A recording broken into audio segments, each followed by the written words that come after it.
மத்திய கிழக்கில் உருவாகியுள்ள போர் சூழலை கருத்தில் கொள்ளும்போது இலங்கைக்கு அடுத்த சில வாரங்கள் மிகவும் தீர்மானமிக்க காலப்பகுதியாக அமையக்கூடும் என பாதுகாப்பு பிரதி அமைச்சர் ஓய்வு பெற்ற மேஜர் ஜெனரல் அருண ஜெயசேகர தெரிவித்தார்.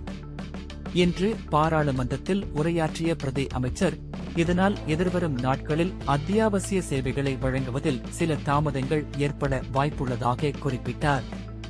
தற்போதைய போர் சூழலால் கப்பல் மற்றும் விமான போக்குவரத்துகளுக்கு கட்டுப்பாடுகள் விதிக்கப்பட்டுள்ளமையே இந்த தாமதத்திற்கு பிரதான காரணம் என அவர் சுட்டிக்காட்டினார். இதற்கமைய நாட்டின் அத்தியாவசிய சேவைகளை தடையின்றி முன்னெடுத்துச் செல்வதற்காக நாட்டில் விதிக்கப்பட்டிருந்த அவசரகால நிலையை மேலும் நீடிக்க அரசாங்கம் நடவடிக்கை எடுத்துள்ளதாகவும் அவர் தெரிவித்தார்.